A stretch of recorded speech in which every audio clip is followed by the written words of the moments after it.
The top Republican candidate for Minnesota governor today proposed freezing the new state minimum wage at its current level. And businessman Scott Honor says that the legislature should vote for any future increases.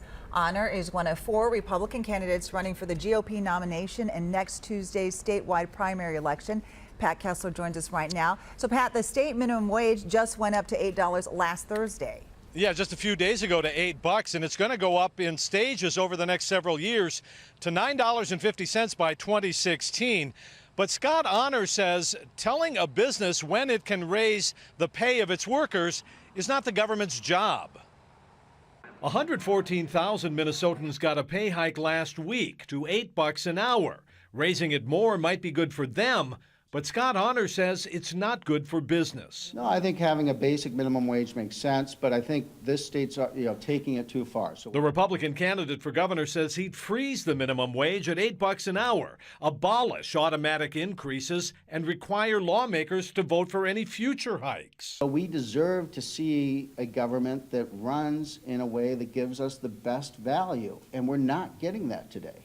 The wage freeze is part of Honor's aggressive economic plan, cutting income taxes, including repealing income tax hikes on high-income Minnesotans, cutting spending, and making Minnesota a right-to-work state with union membership voluntary. He's a businessman, an outsider. You betcha. Honor's an investment banker who's never held public office, one of 4 Republican candidates for governor in next Tuesday's primary, trying to separate himself from the pack. I think it's hard to beat an endorsed candidate. But the author of Minnesota's minimum wage hike says the automatic increases are essential to bring workers to a living wage. But it sounds like he's wanting 2 sides of it. He doesn't want to be against the minimum wage, which is popular, but he doesn't want to do any more of it and be responsible for that either. It sounds like he's playing both sides of the issue.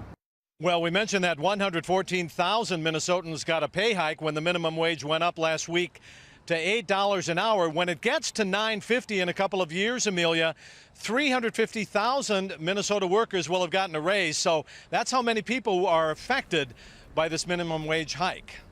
Well, Pat, we're only a week away from the Republican governor's primary election, but it seems to be really quiet.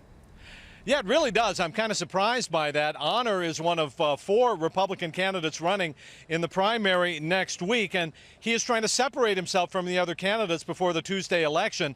We expect about 100,000 voters in the Republican primary next week.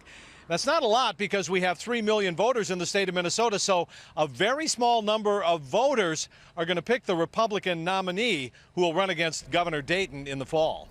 Any clue as to which one of those 4 candidates are the leading contender for the GOP nomination? You know, it's a great question, but the answer is no, we don't. They're all bunched close together. Republicans generally like all 4 of them, so it's going to be tight between all 4. Don't know who comes out on top. All right. Well, we'll see next week. Thank you, Pat.